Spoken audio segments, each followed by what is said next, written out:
session with a college counselor and also some questions answered by seniors right now who have already been accepted into college. We will also have a networking and info session hosted by Jen Bridge, our nonprofit, at the end. So we'll start with the Q&A session with Hongra, the college counselor, who will be answering some of your guys' questions. And also there will be asking questions from the accepted students, some insight from them. We have prepared questions that we can ask them as well. And we'll have some information / intro to Jen Bridge, our nonprofit, and we'll be doing some networking to end. Alright, so a short introduction to Hongra, our college counselor, is that she's a learning specialist and educator. She recently graduated from MS in Learning Design and Technology program at the Stanford Graduate School of Education, and she became a certified college counselor at UC San Diego. She also helps with SAT reading and writing to high schoolers, and she offers college admissions counseling services. And she's counseled over 50 students, and she's excited to help you guys in pursuing your future careers.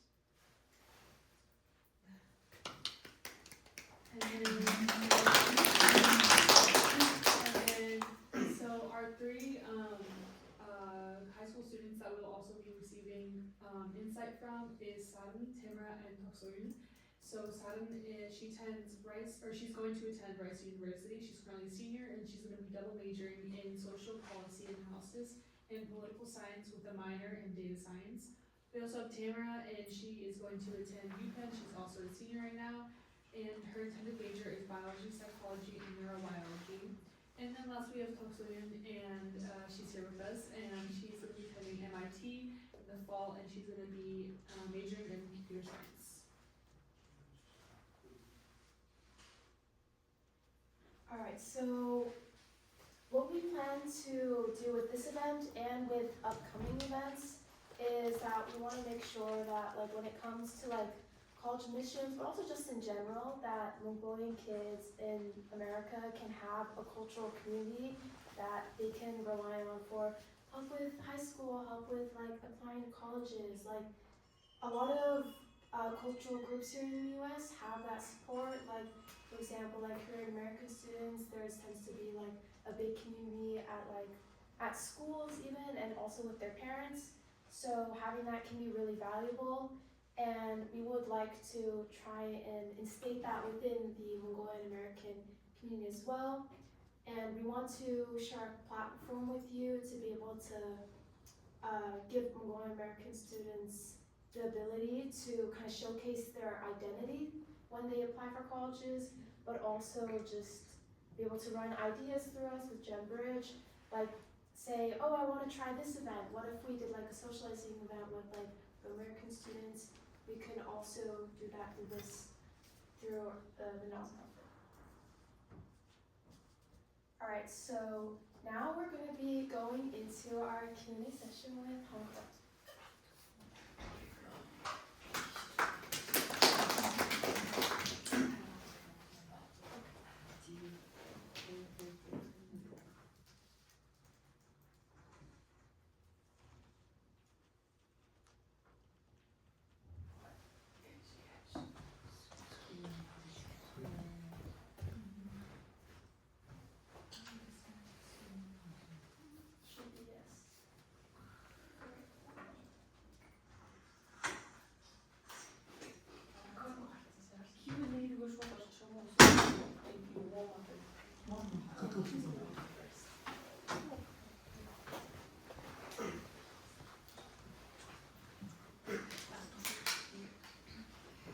Hi everyone.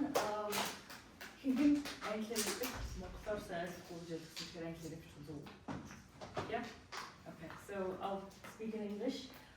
Just to get a sense of who's here and what current existing knowledge you have, and just to understand the lay of the land, I just want to do this quick activity. So if you can get your phones out and scan the QR code, we'll do a quick sit here.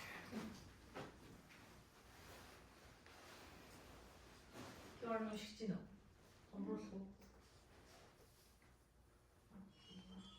Or you can go to menti.com and then find, but yeah, it won't go big, so go to menti.com and then enter the access codes there, if you can't read the QR code.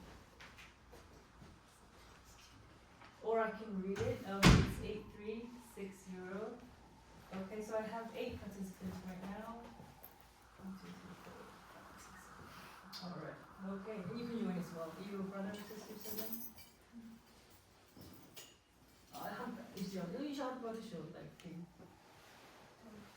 If you have a phone, okay. Is everyone ready? Yeah, okay. So, the first question, what topic do you find most challenging?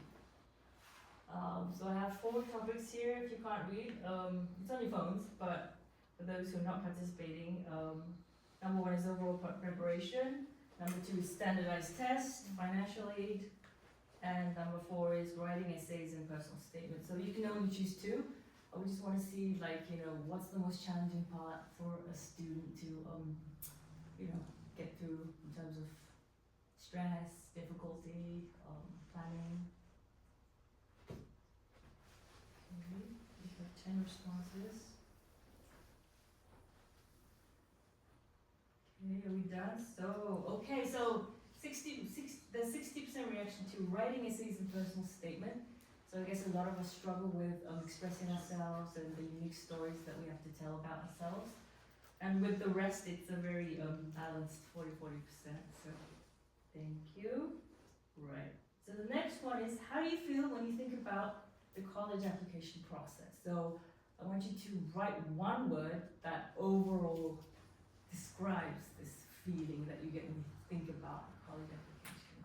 Whether it's joy, excitement, happiness, stress, or whether you want to cry, or, you know, all sorts of emotions, right? So it's going to turn into a word cloud.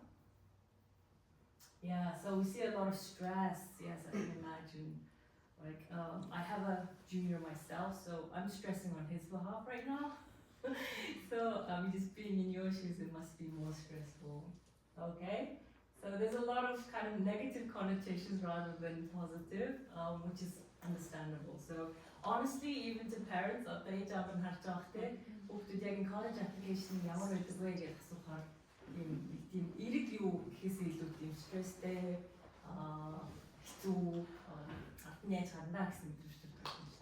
Okay, so we have stress, daunting, overwhelming, and taunting. Okay, thank you. So that is what it is. It's true. That's what a college application is. That's why we have teachers, counselors, and mentors. Okay, so next one is, which factor do you think is the most important in getting accepted to college, in your opinion, or the current knowledge you have? The first one is language test scores, standardized test scores, essays, GPA, recommendation letter. Okay, wow, that was a quick shot.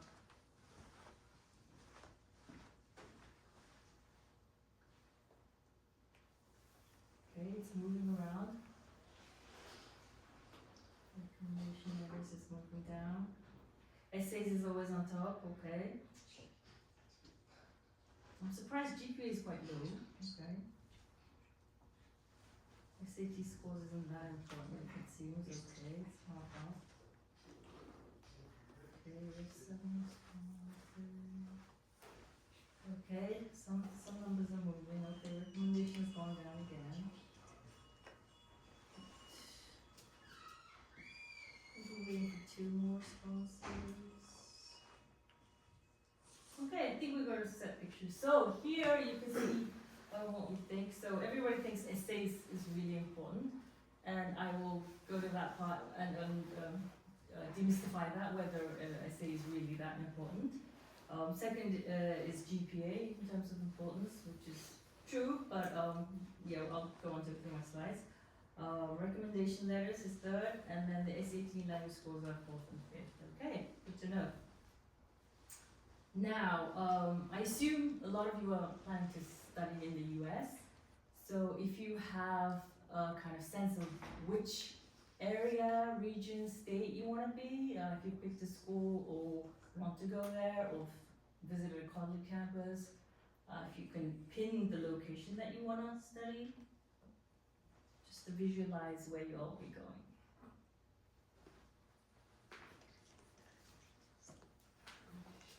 Okay, so we see a lot of California. I like how precise you are with the California location.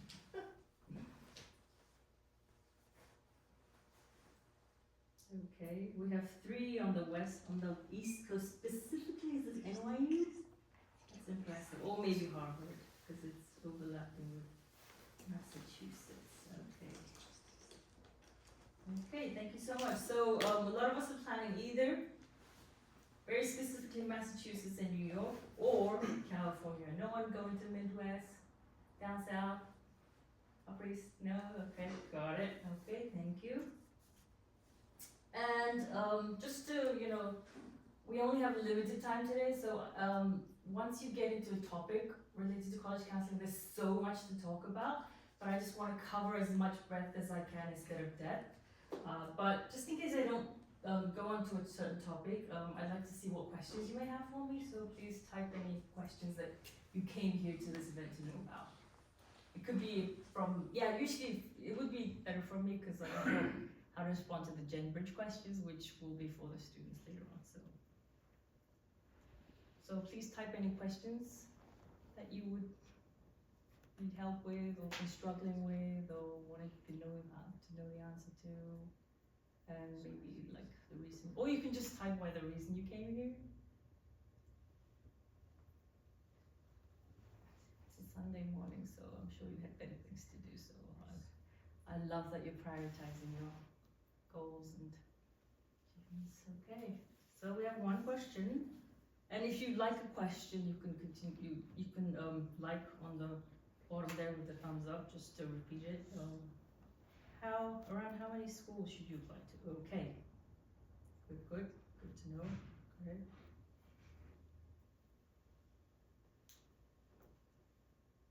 No more questions? Okay. Cool. Oh, I think there's 3 questions. Okay, sorry, one was this. Okay, we have 4 questions. How can I make my application stand out from others? Okay. Another question, is doing a lot of volunteer work really necessary for college applications? Okay. That's the 4th one. How to choose a good personal statement essay topic? Okay, I'll try to cover all of it. Is SAT important? Okay, and this would depend on There's one right there. How many internships are recommended to UCs? Okay. That's an interesting question. Okay, I'll give it 1 more minute and then we'll go into the topic. There's another question. What are the main factors you should consider the most when it comes to choosing colleges? Okay.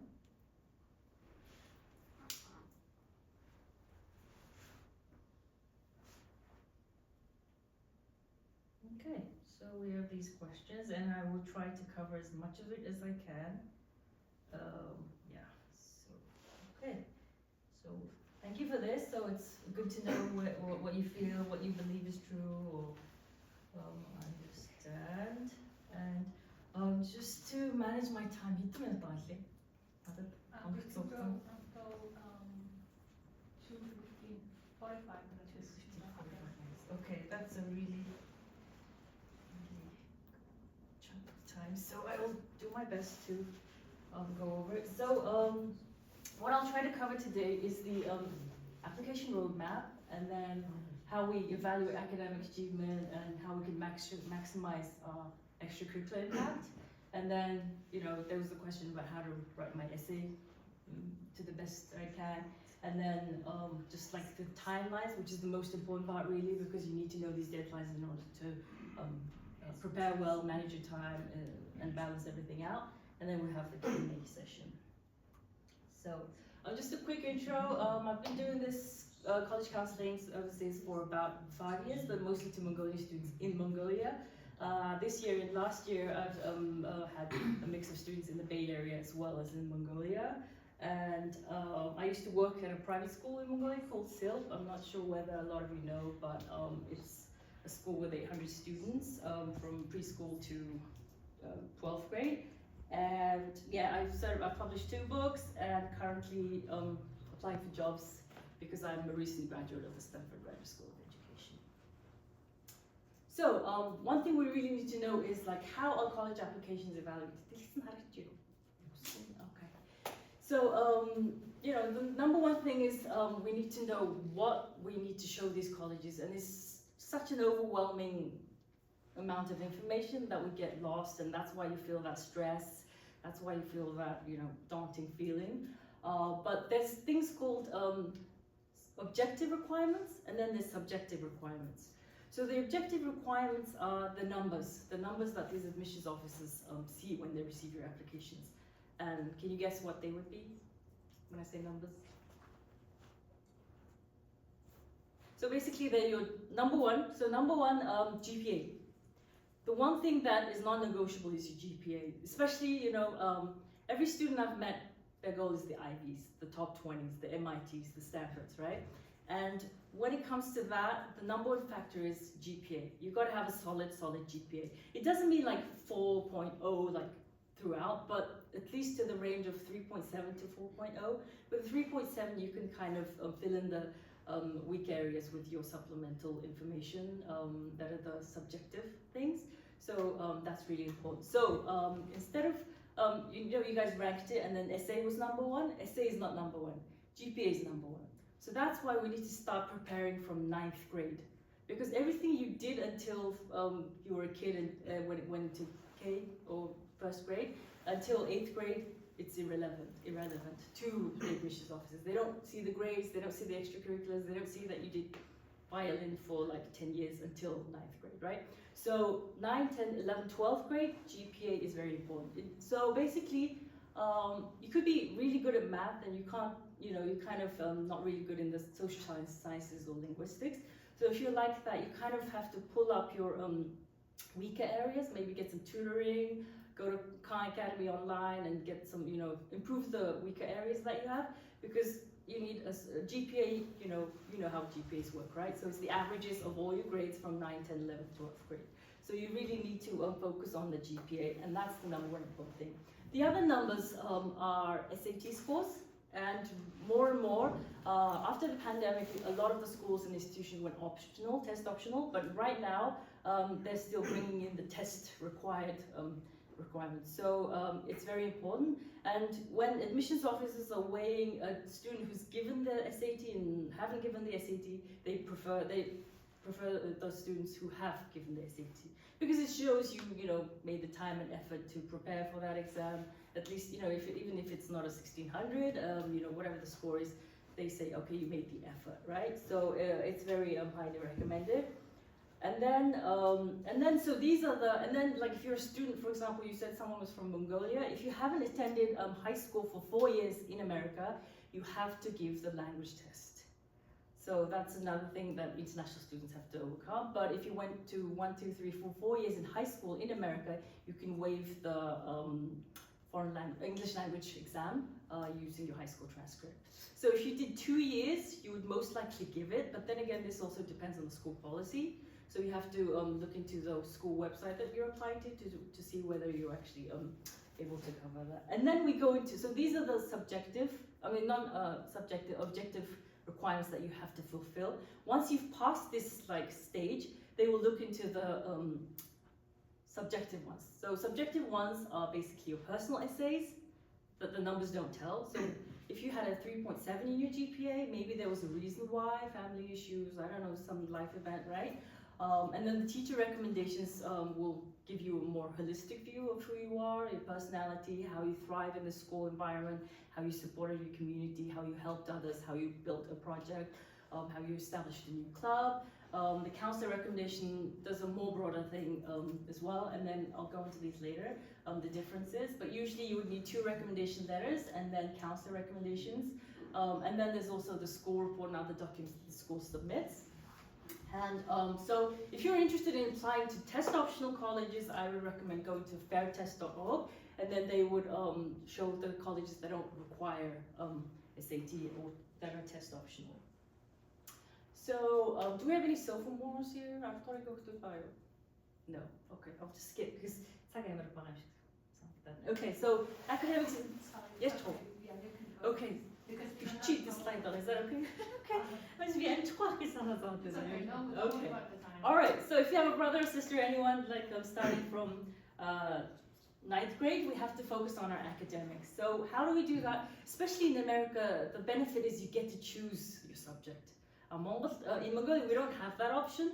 In Mongolia, we literally just have to take 15 subjects automatically, and if you go to a Cambridge or international school, you take 20 subjects, and that's what my son did. But here you have the benefit of 6, 7 courses that you selectively choose. So you have to be really wise about it, but try to make it, have academic rigor, right? So it means like balancing it out. Try not to take too many APs, but then a struggle. So like you have to really balance it well. As I said, like if you're struggling with some subjects, talk to your parents about it, your teachers. Some schools have peer tutoring, peer counseling. So like the, students really good on a subject give advice to the other students.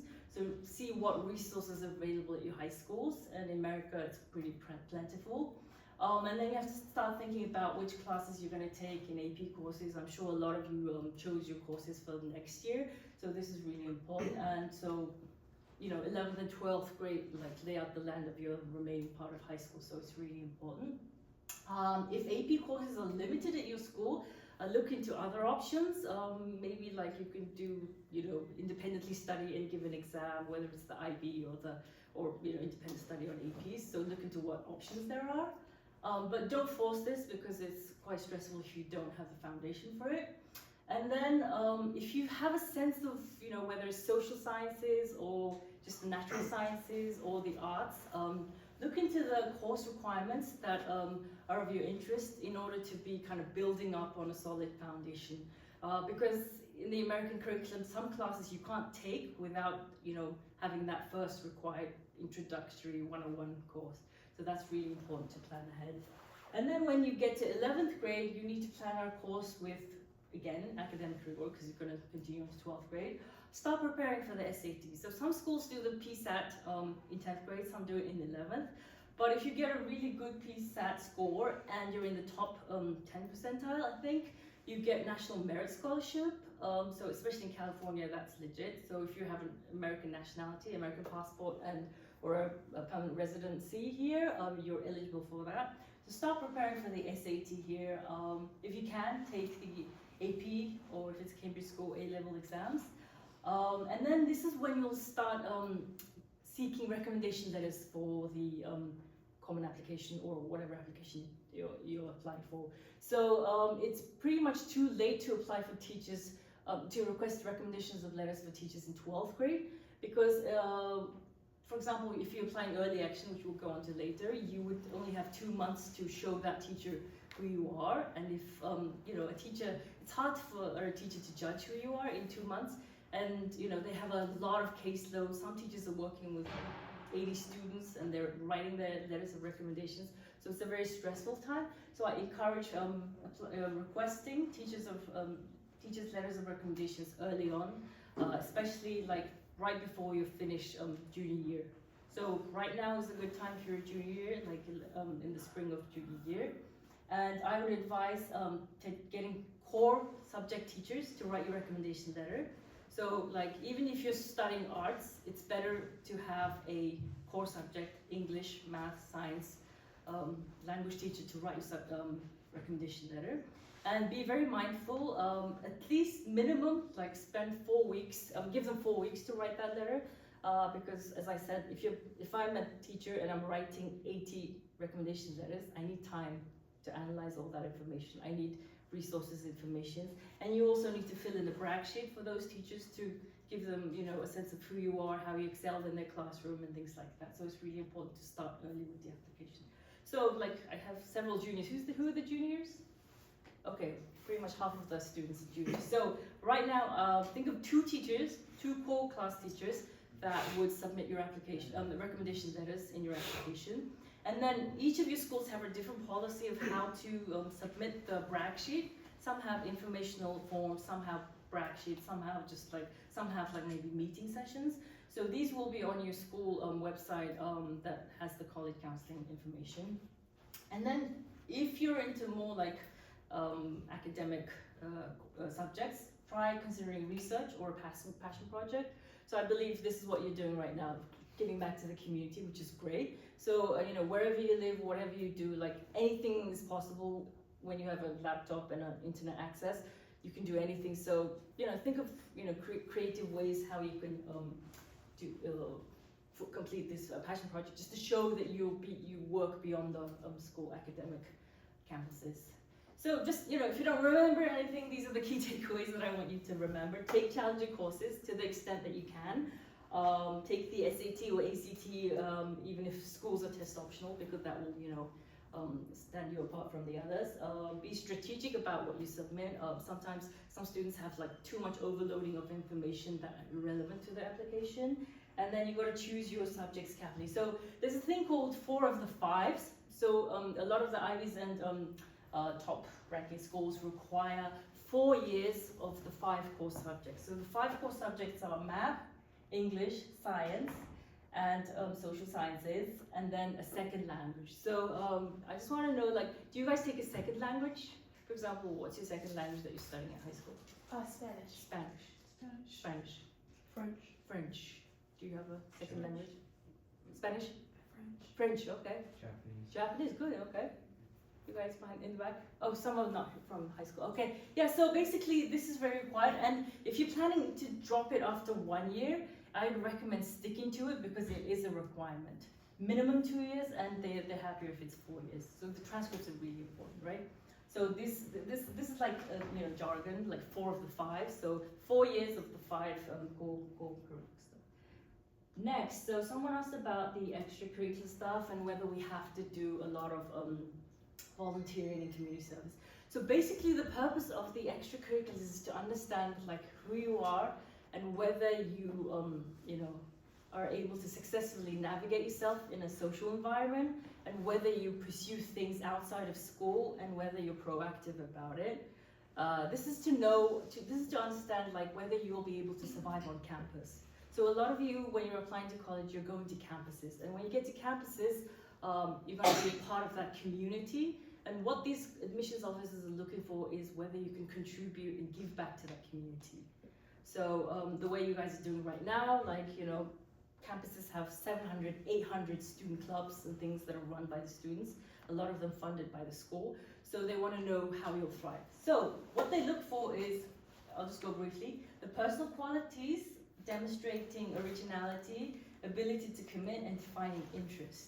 Now, when it comes to personal quality, they're checking if, you know, you have ingenuity, determination, creativity, resilience, compassion, intellectual rigor, or leadership, right? So for example, determination, like when you want to do something and set out to do it, are you actually doing it, or you're just fluff and talking about it, right? Like for example, resilience. If you face a challenge when you're like running a club or doing some activity, do you stress out about it and give up? Or do you actually just, you know, persevere and like get through it and get things done? So that's really important. So basically, these are, you know, telling a story. These extracurriculars are telling a story about who you are and how you've come, you know, to, you know, you guys are growing and becoming an adult. So it's part of that process, and they just want to see whether you're slacking around watching Netflix or playing video games, or actually doing the most of your time to the extent you can. Another thing is originality. So they want to see something original and unusual, right? So a lot of the times, like this, college admissions are saturated with kids who play piano or kids who've done soccer and things like that. It's not. It doesn't mean it's bad, but try to find something unique. Someone responded in the initial survey, right? They said like, how do I make my story unique? So try to find something that's truly unusual. So for example, all of us are Mongolians, right? By blood, at least. So, you know, find something there. Maybe learn the metaphor or give back to the Mongolian community. Teach young Mongolians back home English during the summer if you can, or, you know, you can do online. Anything is possible. So something that's unusual and unique. For example, the fellow student of Toksoy who got into MIT, she makes matcha. So she and I believe that her matcha story got her into MIT, aside from the numbers that showcased who she was. So, have that unique differentiation, because these schools receive 20 to 50, 60,000 applications a year, and they want to remember who you are, right? So even if they don't remember your name, oh, it's that kid that plays the unique fiddle, or oh, it's the matcha girl. They have these hats that they place on you and memorize you in order to actually support your application within the broader application selection committee. And then the ability to commit. So in Mongolia we say so, which means you have to see things through. Whether if you started something, for example, Genbridge, right? It's happening right now, but will they be able to pursue it and see it through in the longer run? That's what they're looking for, right? So instead of just doing a one-time gig, maybe they're looking for consistency and success stories and real impact and results. So that's what that means. And then defining your interest, we need to have a narrative with the application and build that, So for example, if the application is the matcha girl who does video games, that's the narrative. So we need to know what we're interested in so that we can express it better to the admissions office audience.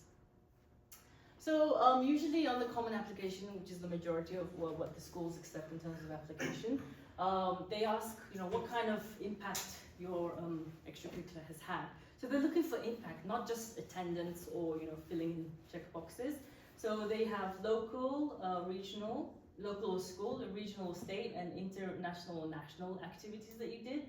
So some examples could be you raised $5,000 for new library computers, or led a tutoring club with 30 tutors supporting 100 peers, or lobbying for Meatless Mondays in your school cafeteria. So as you can see, when you talk about numbers, there's a lot of, impact, there's a lot of numbers, specific numbers, the SMART metrics, where specific, measurable, so, $5,000, 30 tutors. It doesn't have to be change the world kind of level, but basically this is the impact that you've had, very specific. For example, in the regional case, increasing involvement amongst peers as city youth council member, or organizing a 5K run to raise funds for a local or state-based charity, or starting a traveling library that reaches underserved communities. So you can see how much of a, from zero to something that people are making in terms of impact. And then international, you can start a YouTube channel that teaches something, represent your state and country at UN models. So one of the students, Sarang, does a lot of advocacy for mentally disabled students, and she goes around the nation representing them. So that's one of the advocacy leadership things. Maybe winning a major academic or arts competition. So if things don't get organized in your school level, I would advise to go out and seek stuff online, maybe in your county, in your district, or maybe you can even apply to stuff from here to Mongolia, right? If it's an online essay competition, why can't you, participate in it? So things like that, be very proactive and look what opportunities are available. So in the 10th grade, what I would recommend is find activities you enjoy in and out of school. So it's not only in school that they're looking for, stuff that are happening outside, and if possible, maybe talk to your parents and say, I want to enroll in this, I want to register this, can you help me, the driving and logistics is quite complicated, but they'll be supporting you. And then try to combine your passion and interests to write that unique narrative.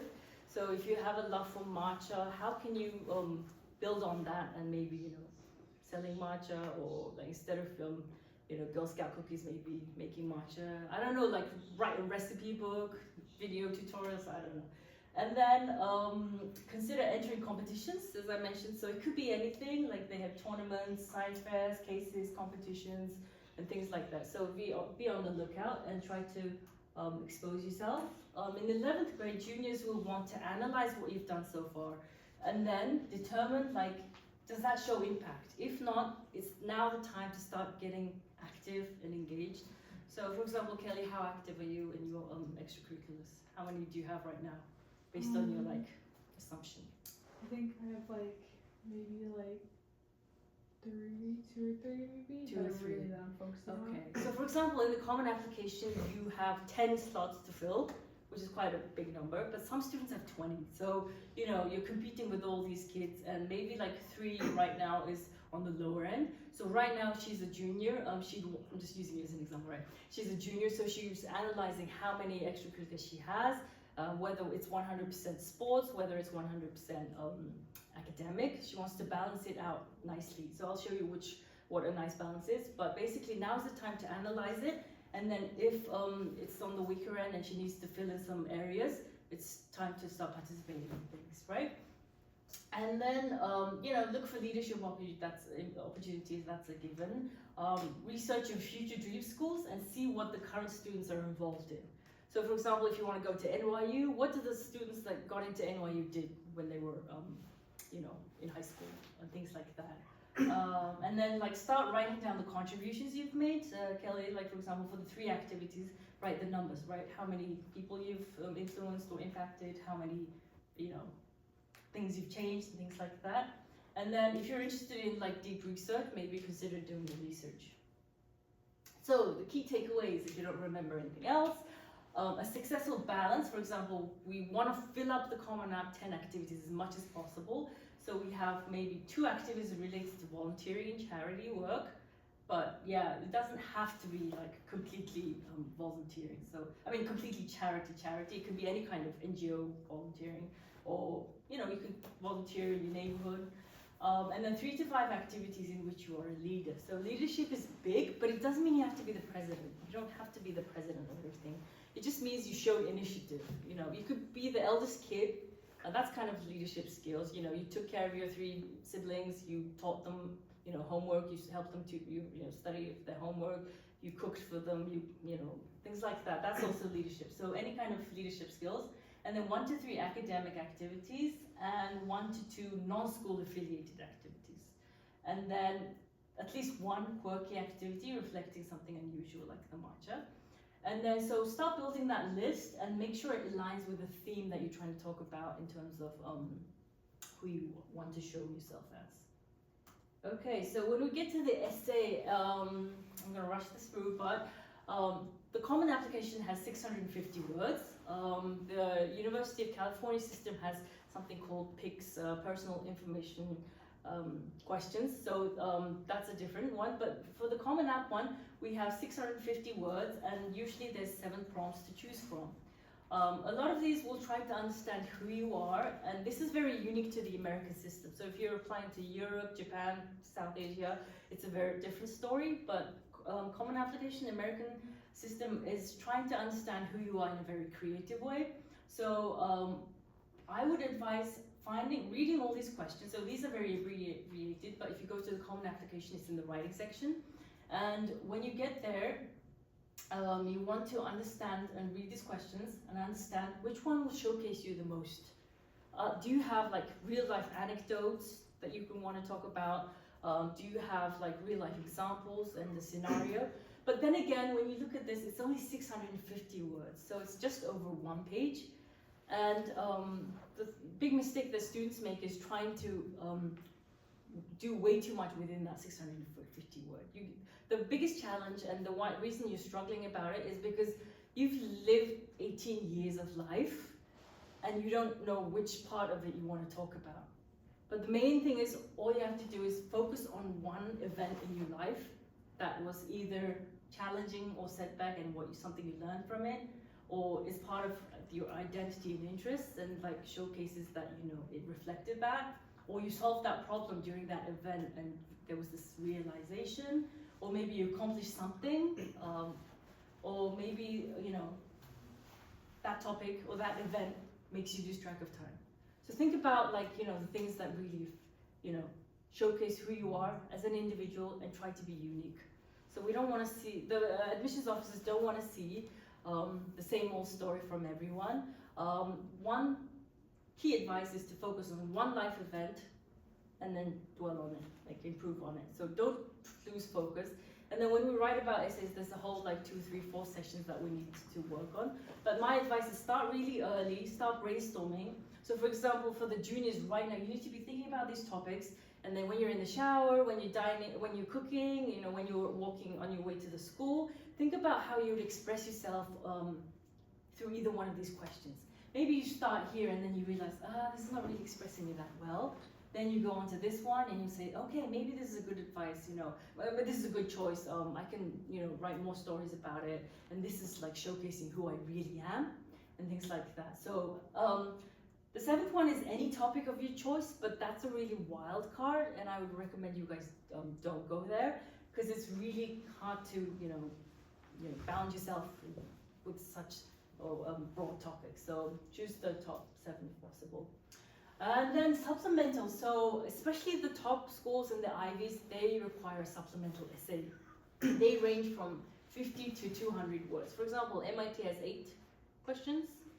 8 questions. Some of them ask you to describe yourself in 3 words. Some of them ask you, write a letter to your roommate. Some of them ask you to introduce yourself in 300 words. And Princeton, for example, asks, how has your lived experience shaped you, right? So these are all the topics that you need to know. So it's like a chicken and egg situation. First, you need to choose your subject, and then choose the schools that are really good for that subject. And then once you choose the schools and plug them up into the common application, these supplementals will show up. So right now for the juniors, I would advise plugging in your schools and seeing what supplemental essays they require. So these take quite a bit of time. For example, Injun, how would you give me 3 adjectives to describe yourself? I would say I'm confident, funny, and a leader. Okay, that was quick, but there you go. So for example, the English language has thousands, if not millions, of adjectives to describe things, and especially people. So you need to be thinking about. And the thing with the college application is it's literally a self-reflection process. So for example, I don't know how to limit myself into 3 words, right? So maybe you want to clean out the ones that you don't think reflect who you are, and then find new adjectives that you didn't know exist and things like that. So it's really important to take the time and respond to these questions. So for example, MIT has 8 questions, the University of California system has 4 questions, Stanford has 6, 7 questions, and things like that. So be very mindful. And some of them have 4 250 essays, for example, Brown and things like that. So it's really important to look at what the essay questions are, right? So schools, change their supplemental essay questions each year. For example, so if you're a 10th grader, if you have brothers, sisters in 10th grade, look at the updated common application right before the year you're going to apply, because the questions sometimes change. But overall, they're in line with the same stuff. And then, so, for example, in the application, you have to describe an intellectual, for example, these are the sample supplementals, describe an intellectual experience that was important to you, or describe an extracurricular activity, employment experience, or travel family that show who you are in terms of responsibility. And how do you hope to use your Harvard education is sometimes what they ask. So, think about these questions when you're just hanging around and what's the best way to express yourself, right? Okay, yeah, so, it's very tricky territory here, but that's what your teachers, and especially when you're doing the draft essays, start them early and have your English teachers or parents or friends and mentors give feedback, because feedback does goes a long way in terms of improving your essays. Yeah, so as I said, ask your teacher to give feedback on your writing style. Everyone has a writing style. But the thing is, despite the essay part being difficult, we're all going to write throughout our lives. Whether you're an engineer, whether you're an artist, whether you're a communications person, everyone's going to write. And that writing skill will take you a long way. So the one thing that I recommend is have really good writing skills. That's really important. And then, in 10th grade, what you want to do is build a narrative in writing skills, whether it's voice or literary devices. I'm sure the AP Lang people here can understand what that means. And look at the current year's personal statement prompts early on, and then research your dream schools to see examples of. So the internet has a broad range of examples of essays. So look at them and then compare them and brainstorm ideas that will, express you better. So in 11th grade, the Common App has already released their personal statement prompts. Usually it's January or February, and then start writing. So have you guys started writing your personal essay drafts? Yeah, okay, no, okay. So now is the time to start, guys, think about it. Just, get on your laptop, start writing whatever, and then we're gonna kind of synthesize and bring them down. Yeah, if you can, work with an English teacher, writing coach, essay, or mentor to help improve it. And what I said, narrow down your school list to see what supplementals they require, and then start writing a draft for each school. So the one unique thing is once you write one main essay, this is the one that goes to every single college that you are applying to. So don't mention any school name. So the mistake that a lot of students make is they literally say, hey, I would like to go to Princeton because, da, da, da, da, or this is why I will thrive in Princeton. But no, because this main 650-word essay will go to every single college you're sending your application to, whereas these supplemental ones will go specifically to the individual institutions that are asking these questions. So that's why they have their own different questions. And with the UCs, the 250 personal interest questions will go to all the UCs that you're selecting to apply to. So the main takeaway is anchor your essay on a meaningful anecdote. Do we all know what an anecdote is? Something that happened in your life, right? So something you kind of reiterating that happened in your life. Most good essays begin with a specific point in time and revolve around an event. So just pick one time in your life and try to respond to either the prompt. So not like, 16 years of your life, you won't be able to fit that. Make sure your story develops and that any conflict has a resolution or lesson. So you don't want to tell a story and then it's like a cliffhanger. It's not a Netflix series, right? So we don't want it to be going on and on, right? What's the lesson? What's the key takeaway that you have? What's the lesson you learned from this experience? So that's really important. And then show how you'll apply this lesson in the future, whether you're starting mechanical engineering or whether you're studying arts. I will go on to this lesson taught me that I should care for others. This lesson taught me to have sympathy. This lesson taught me to be resilient and strong, and I came out of this a stronger person, right? Yeah, so, it has, it doesn't have to say that you went through a huge metamorphosis, like turning into but if you have one, that's a good thing too, but, just to think about it. So going forward, when you're writing about the essay, if you know what major you're applying to, start building a theme around the intended area of study that you want to, research, work experience, and then research potential school lists, consider where you are now and where you want to be viable to those colleges, and read the sample essays that those students wrote. And then seek help. Don't be afraid to seek help. Your parents, teachers, English teachers at school, your counselors, anybody willing to help, you should have them read it. And nowadays there's a lot of AI help, so you can put it up on Cloud AI or ChatGPT, and then they will give you feedback. But you have to give the prompt really nicely. So, if you don't have someone to talk to, there's the internet. So if you're going on to the deadlines, early action, early decision, regular decision, and restrictive early actions. So this is really important.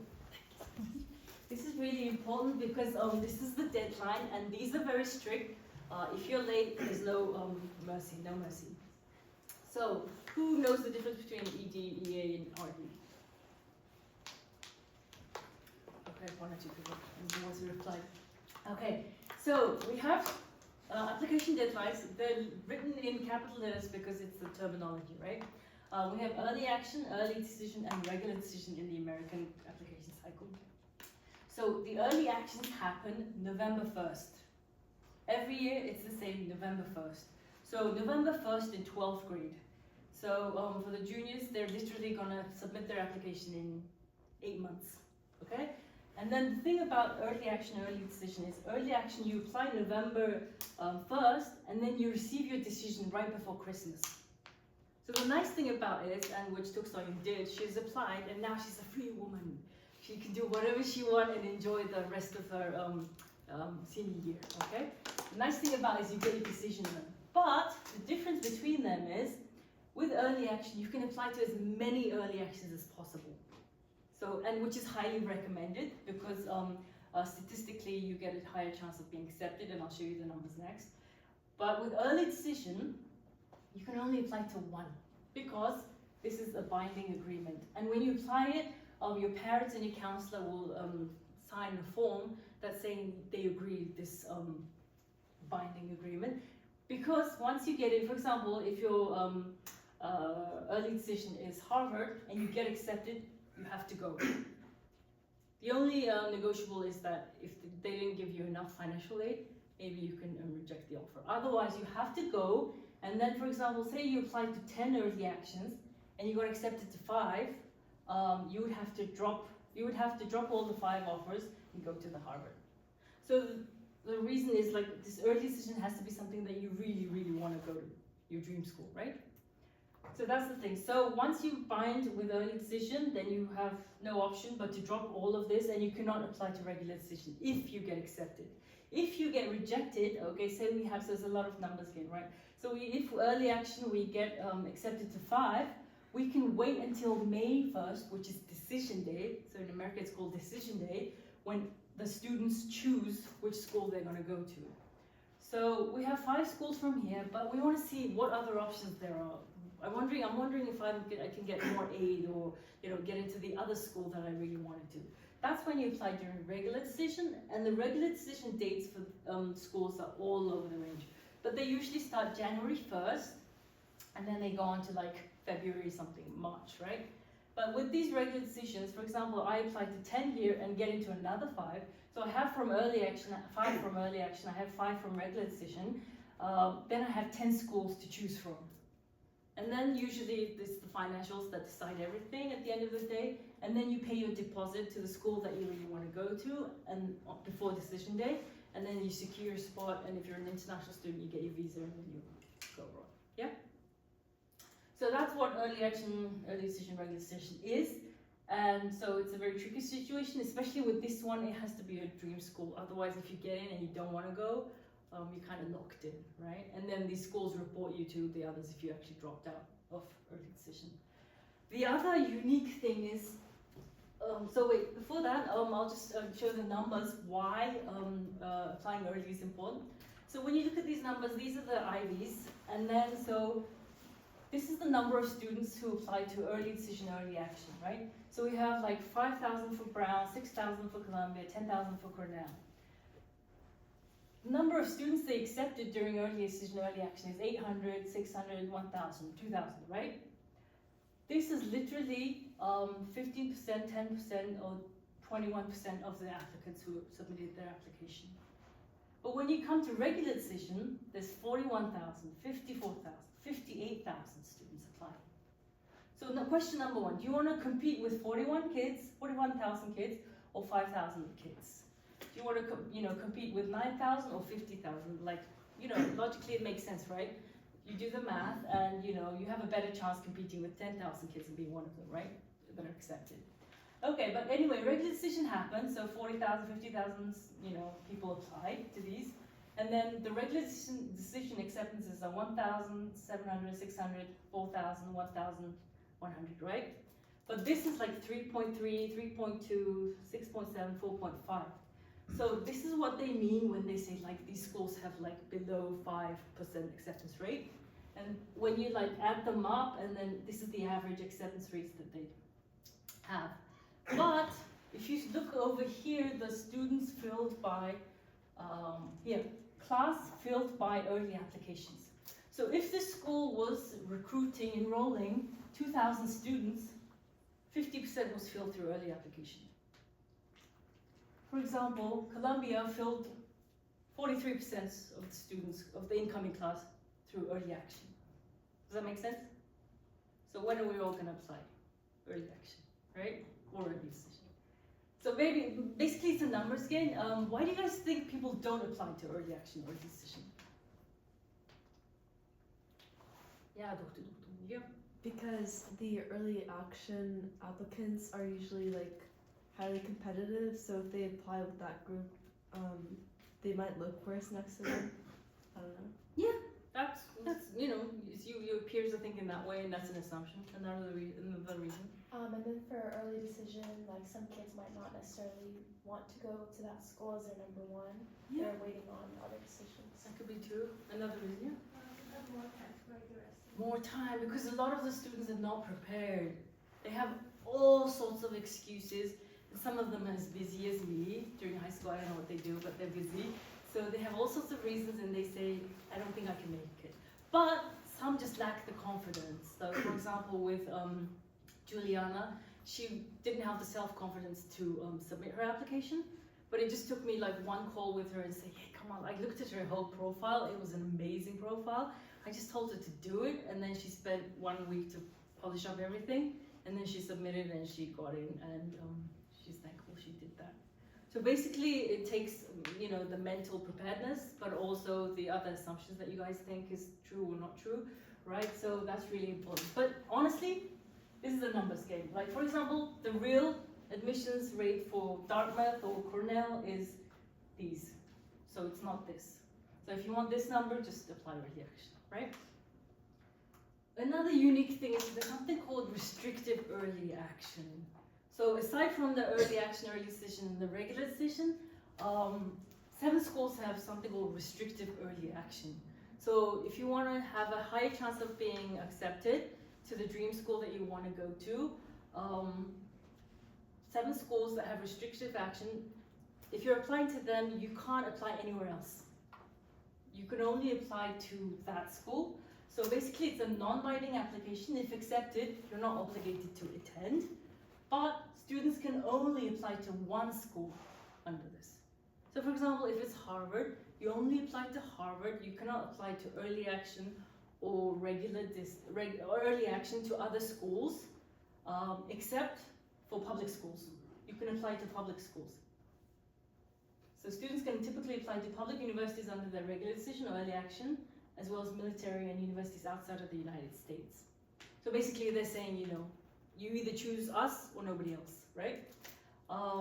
So students are applying, REA students restrict students from applying to other private institutions, and then the decision timeline, once you apply REA, you usually receive your response or rejection before Christmas. So these are the 7 schools that have restrictive early action: Harvard, Yale, Georgetown, Princeton, Notre Dame, Caltech, and Stanford. So as you can see, they're the top-ranking IB ones. So for example, if you apply to Georgetown, you cannot apply to Harvard at the same time, or through early action, or Princeton at the same time. Okay, so the key takeaway: apply to as many early actions as possible, which is highly encouraged. You can apply to one early decision, and you got to choose wisely. You can only apply to one private school with an REA, and if accepted, it's non-binding, so you can continue to apply RD. ED and EAs have a much higher acceptance rates, and which is why you should start applying earlier. Also, aside from being accepted to the school, the financial aid is bigger. So usually these schools get given a pot of money, for example, like $2 million a year, to the financial aid office, and then they're, you know, given the role to distribute this money. So it's like a first come, first served service. Whoever comes to request this money through the financial aid system, financial aid application, they get a bigger chunk, right? If you come to apply to financial aid in April next year after being accepted, there's not a lot of money left because it's already been taken. So that's the rule of the game. Okay, so students struggle to find what colleges is important. So my thing that I found with students is a lot of them follow where their friends are going, which is not the appropriate thing to do. You're not gonna live with that person for the rest of your life. So some say, my friend's going to, you know, Hong Kong University, I want to go there. Or, you know, my friend got into this and that, I want to go there too. That's not the way you choose college. So a lot of criteria are really important, but at the end of the day, financial aid and money are the biggest factor that decide where you go. But just keep in consideration, because especially right now, I would encourage you guys to do campus visits, virtually or in person. Now, like we're approaching spring break, maybe you can take a trip somewhere. So like, for example, you know, does the school have campus pride and school spirit? What is the climate like? Is it more white or very diverse, right? Like, you know, there's all these religious and political things. Do they teach core curriculum? Like, how far is it from home? For Mongolians, living in Mongolia, studying here is quite far and it's really expensive to travel back and forth. But for example, a lot of you said UCs, maybe the reason is because your parents live here, right? So that's why you chose that. So that's one of the criteria and factors. And then like diversity, as I mentioned, like, you know, gender, queer, and all that thing is a big factor now. So do you want it really fast-paced and really pressuring, or very laid back? For example, do you want to be urban or suburban or rural? Like when I was young, I preferred urban. Now I prefer suburban. So, you know, maybe it has to do with age, I don't know. Do you need a car, or can you just bike around campus? Do you want to be a residential student or commuter? For example, if your parents live near the university, you can be a commuter, live home and then commute to the campus, or you can live in the dorms. So that's also a factor. And then, like, you know, do you want it to be intimate and small, or do you want it to be like a really big campus like Berkeley, UCLA? And then, like, what kind of weekend activities? So all of these you got to think about when you are searching for colleges. So usually everyone should have a short list and, you know, Google Doc or Excel to list out the colleges. This is just an example of my students, but this student, for example, applied to USA, UK, China, Australia, and Canada, 5 different countries. So that's a lot of applications and different portals or systems to understand, but she did it. And then, so my point is that you need a list of, so someone in the survey asked how many schools we need for college shortlist, right? We need a balanced list. In the common application, you can apply to up to 20 schools, but applying to 20 is not recommended. Basically, it's not shopping, right? We're only going to one school, so we don't want that many, because that many schools are going to stress you out, especially like if they're all the top, right? And then having a balanced one is really important. So for example, this student is studying medicine and kinesiology, so her major is biology, and then she put out the acceptance rates. These numbers are really helpful because as a counselor and parents, we want to try to help them, but we can't pull all this information together like in different spaces. So that's why they do this manually. And then, like, you know, just tracking how many recommendations we need to request, whether it has a fee, and then all the essays and stuff like that. So basically with the application process, you have to be really organized. Get your documents in one place, track where things have gone, follow up on financial aid applications and things like that. But overall, starting from now, there's like all sorts of templates online. Just, you know, start pulling these numbers, and then once you have them in here, you're going to put it in the common application. That's when the essays are going to pop up and the requirements and additional information. And then, so in terms of balanced, what we mean is usually students have 20 Ivy schools with acceptance rates under 10% here. That is not a balanced list. A balanced list is maybe, for example, 3 to 4 reach. Reach means like very hard to get into schools. And then like 4 to 5 or 5 to 6 match. Match means like around like 50 to 70% acceptance rate. Like as long as you fulfill certain criteria, there's 50% chance you will get in. And then safety, so like usually around above 70%, you know, you have a decent, you know, background, and then you submit, you'll get in. Like chances are high you'll get in. So those safety scores are something you'll fall upon, and then it's really nice when they start rolling in because you feel like, oh, I'm accepted, you know, I'm not as bad as I thought I was, you know, I'm a good student, and then they'll give you the motivation to continue with the rest of your application. So that's a balance sheet. So I would say like, you know, 3, 4, 3 kind of balance in terms of a 10 ratio, and maybe like up to 13 is a good number. 20 is exhausting and you just, you know, doing it for the sake of it, giving it. And then when you have 20 applications, your essays, supplemental essays start being like really crummy and not good. So I would advise that. Just briefly, because a lot of you are interested in the California public universities. We have California community colleges, and a lot of them have nice transfer programs. So like if finances are a burden for you guys, they have a lot of these 2+2 programs where you study 2 years in community college and then you transfer to a university like UCLA or Berkeley, and then your diploma is a Berkeley diploma. So that way, 2 years parents don't have to pay not a lot of money, and then the last 2 years they pay, you know, Berkeley tuition in state, which is $15K. And that, you know, at the end of the day, you have the same education.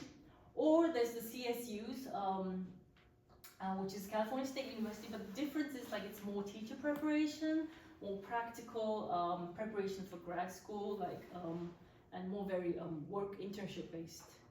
Whereas the University of California system, we have the research and preparation for grad school. So these don't have a lot of doctoral programs, whereas the UCs do. So just when I say like in order of easy to get into, community colleges are the easiest, and then we have CSUs, and then we have University of California. So the minimum GPA for CSU is like 2.5, right? So, and this is slightly cheaper, around like 7,000 to 8,000, whereas these are like 15,000 for in-state tuition. So the good thing about America is there's a school for everyone, right? No matter what your GPA, no matter your background, no matter your English level. So there's like around 3,300 campuses, 2,100 is four-year campuses. And then, there's different types. Some are called co-op, which is a hands-on PBL, project-based learning school. They do a lot of internships and stuff. There's the liberal arts colleges. If you're interested in literature, sciences, they focus on the holistic, more communication skill-based learning. And then there's the research universities. For example, Stanford is one. Resources are focused on graduate education and research. So that's why Stanford has 8,000 undergrads and 12,000 grad students, because they want the grad students to focus on research. And then there's all these specialty schools that okay, so testing is really important. Now a lot of schools have changed their policy in terms of testing. So if you don't like the SAT, someone in the survey said, do we have to give the SAT, right? CSUs are test-free, so no, you don't have to give the SAT. UCs are test-free, you don't have to give the SAT. Some colleges are test-preferred, even if it's test-optional, which I recommend applying with a test. The required ones are Caltech, Stanford, MIT, Johns Hopkins, Harvard, Yale, Brown, Dartmouth, Cornell, Purdue, Georgetown, Tennessee Public, Georgia Public, Texas Public, and Florida Public. So more and more after the pandemic, everyone's leaning towards the test required. Okay, I'll just skip these. So basically, starting from now, what you need to do is collect all of this information and start gathering. So starting from maybe, not 9 is a bit early, 10th grade, we need to choose a degree and then choose country where we want to study, start building the short list that I showed you, and then start filling out the common application or whatever the application system that the school has. Prepare and then give the language test. In addition, not a lot of people know about Duolingo. Duolingo is now an approved, have you heard of Duolingo? Yeah, so the Duolingo app has a Duolingo test. You can give it, it's much cheaper, and you can do it at home, and it's legit. And then there's the SATs. Another thing is students have to have, not have to, but it's optional, but usually I recommend them to start building their CV. So who of you guys have a CV? Right, so 1 or 2 of you, right? So we need to start building a CV, and this is a lifelong skill you will have, because even at 40, I'm applying and building my CV. So start building your CVs now. There's a bunch of templates. I'll show you some now, but high schoolers have done a lot, so you can put that in CV. And then we have the essays, supplemental essays, financial aid applications, or the CSS or FAFSA profiles. And then if you're doing art and design, you have to have a portfolio. So if you're doing art, it's really, you better start collecting a good portfolio, like sample 12 to 15 samples. And then every school has their own template or requirements for you to fill in. Now, these are, a lot of them are not your responsibility, but it is your responsibility to keep pushing for them and tracking them. So the high school transcript, 9, 10, 11th grade transcript, and the classes you were taking in 12th grade will be sent out by the school counselor. Teachers' recommendations, 2 usually, teachers' recommendations, minimum 1, especially for the private ones.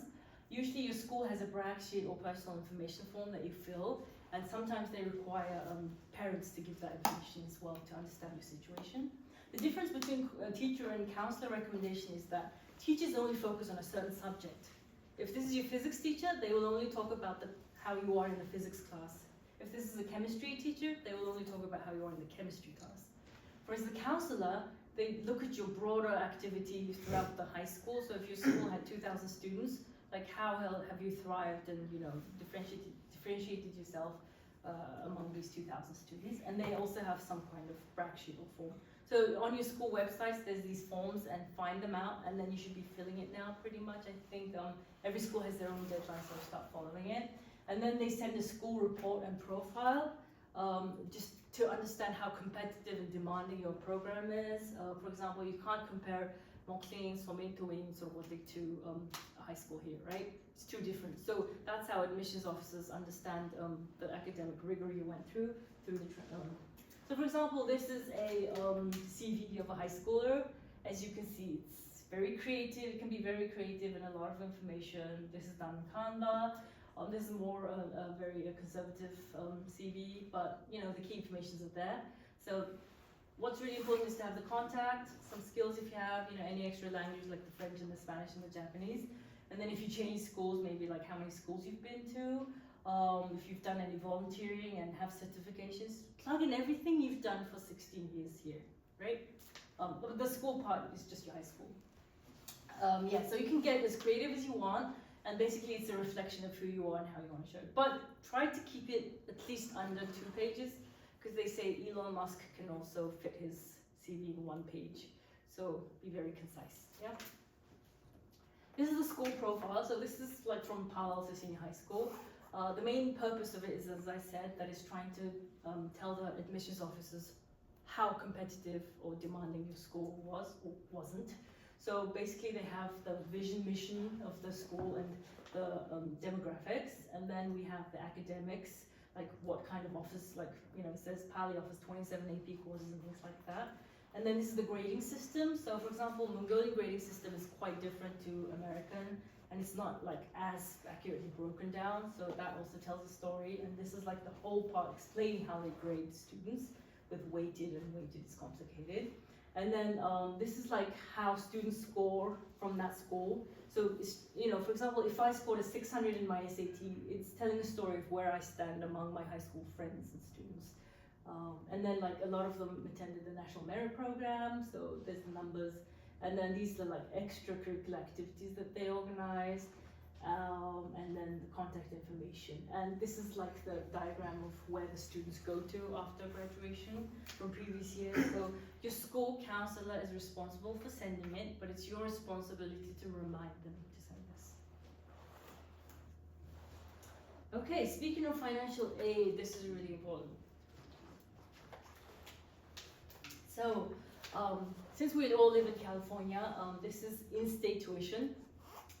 And there's 4 different kind of categories that we're looking at, for example, for the year 2022 to 2023.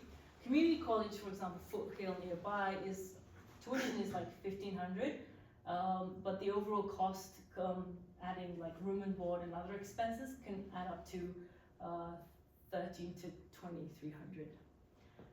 When we go to the CSUs, for example, San Jose, the tuition is, as I said, $7,000 to $8,000. But when we have room and board, the number adds up as 23. UC systems, Berkeley, UCLA, around the same, 15,000. And then when we add campus housing and stuff like that, it's around 40,000. And then we have private schools like Stanford and Santa Clara, which is like on the higher end. There's no in-state tuition, so depending on how much scholarship you get from the institution or other places, the price is like 78. So the thing is, a lot of parents struggle to understand these numbers. But at the end of the day, even if your student gets in an in-state tuition, the tuition costs are on the higher end. Like not everyone can afford 40,000 for tuition. And as you can see, like төлбөр нь одоо ингэ боломжтой юм шиг харагдаж байгаа боловч эцсийн бүлэгт юм сурагчиг, дотор байр, унааны зардал, хувийн зардал гэдэг энэ айгүйх орон зай эзэлж байгаа сургалтын төлбөр. Тэгээд энэ нь яагаад ийм өндөр байх вэ? Бид нарт Америкт амьдарч байгаа, та нар амьдрал үртгийг ямар дэмжиж байгаа. Тэгэхээр энэ өртгөн нь одоо ерөөсөө энэ сургалтын төлбөрийг ихэнх нь эзлээд байгаа. Тэгэхээр ээж аав нарт ялангуяа Монголд байгаа ээж аав нарт бол энэ нөгөө өртөг хүн дээр тусдаг. Валютын одоо ханшаас эхлээд тэгээд яг бодит байдал дээр тэтгэлийн дараах дүн энэ л гэж ойлгох хэрэгтэй. Тэгээд хүүхдүүдийг одоо нэг ээж аав нар гадагшаа би явуулмаар гэхэд хамгийн түрүү би төлбөрийн боломж нь яг хэд байгаа бэ? Надад нэг баримжаа range хэлээч гэдэг. Тэгэхгүй бол огт 0 байж байгаа хүүхдийг ер нь явуулахад аюу хэцүү. Наацхан дээр profile CSS эдрийг бүглэхэд өрхийн орлогч нь болно. Тэгээд ялангуяа боломжийн хэдвэ гэж асуудаг. Тэгээд ялангуяа сургуулиуд need based, merit based сэтгэлгүүд тогтоод өрхийн одоо боломж financial capacity-г хардаг. So like even if you get into a full merit scholarship at Stanford, the family contribution is around like $5,000. And then also like you would have to pay for transportation every winter to go somewhere to stay because they kick you out of the dorms. So, you know, all these factors play a role in it. And then like, you know, I don't know how many of you are citizens or green card holders, but there's all sorts of financial aid that can be considered. So there's things called grants and loans. For example, we have the Pell Grant and the California Grant. Sometimes the institution, different schools give scholarships different amount. And then undocumented students can fill in the California DREAM Act. But if you're a citizen and documented, you can fill in the FAFSA, which pulls in the number of your financial ability and then identifies how much they will give you in terms of scholarship. And then usually the deadline is March 2nd for filling out. There's also work study, grants and loans, but if you look at the work study, it's pocket money. You won't be able to finance your whole studies through federal work study, but you know, at least helps, like, you know, buy lunch or things like that. And then there's all sorts of loans that you could be considered for. Okay, so for the parents, this is like a real life case again from a student. So this student got into 14 different universities. Producing that, but yeah, they got into 14 different universities. She did a pretty good job and she got a chunk of scholarship. But these are the actual numbers, like the tuition, housing, others. So when you minus from the scholarship the remaining costs, this is what it looks like. So as you can see, the minimum is 21,000 and the maximum is like 50,000.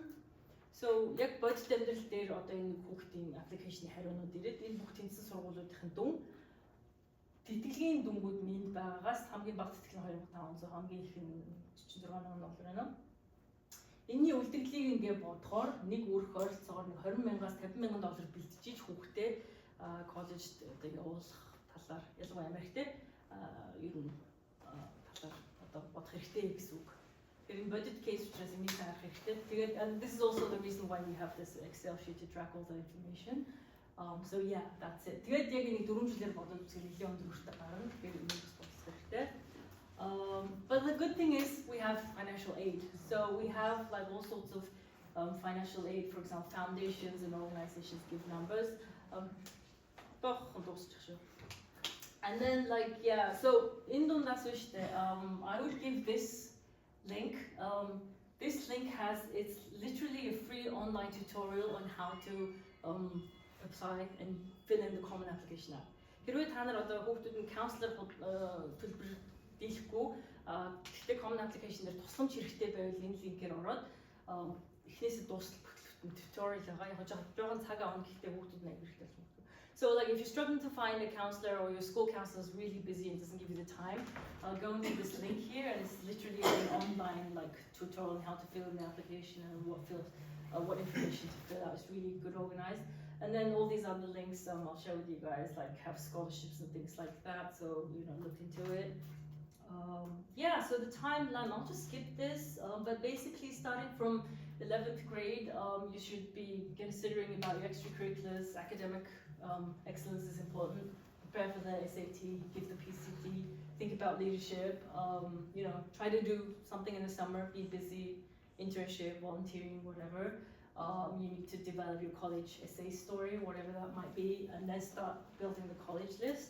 And then once you get into 12th grade, we need to finalize your major, start applying to colleges, finalize your essay, and then maybe get counseling services if you need. Sometimes you'll be invited to an interview, and then you'll get your like application, scholarship applications in and out, and then you either get accepted or rejected or deferred. So this is like a holistic timeline of what you should be doing. The main chunks of what you should be working on your admission plans, the standardized tests, applying for financial aid is a thing as well.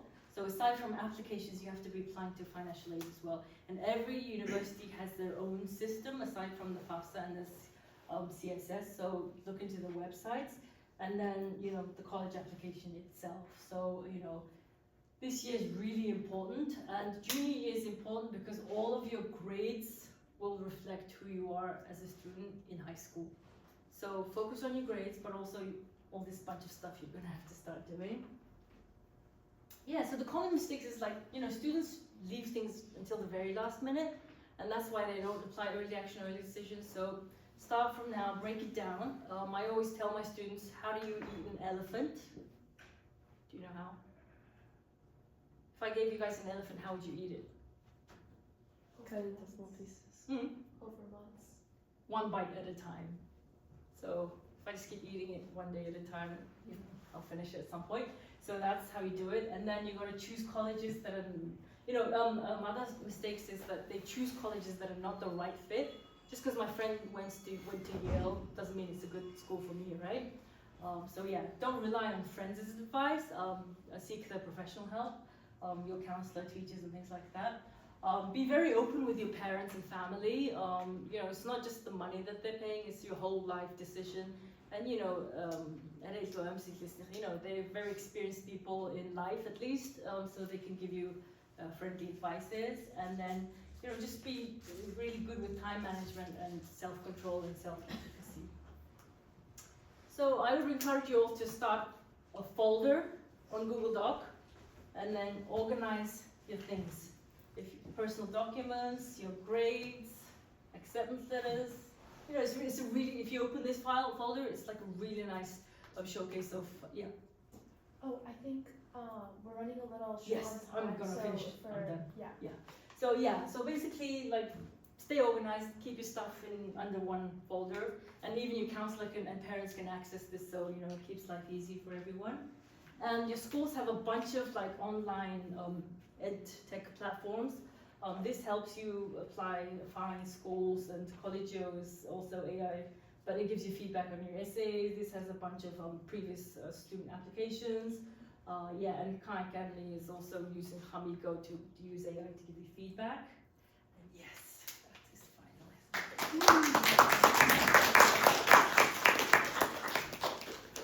I don't think there's any questions.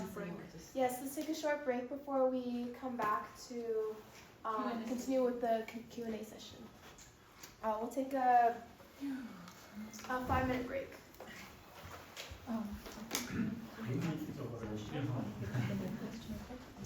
So early action decision as a decision of the test. So we don't have to ask that.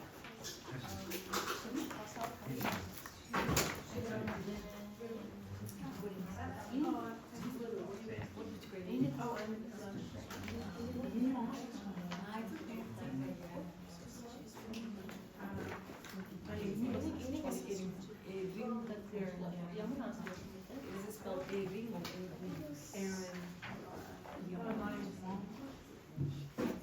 Yeah. It's both. Yeah.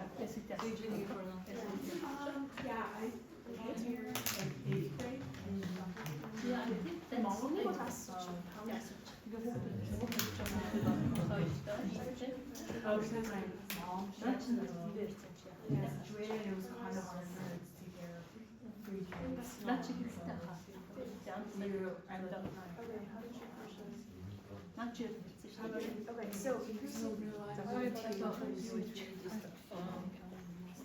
Wygląda to głosować?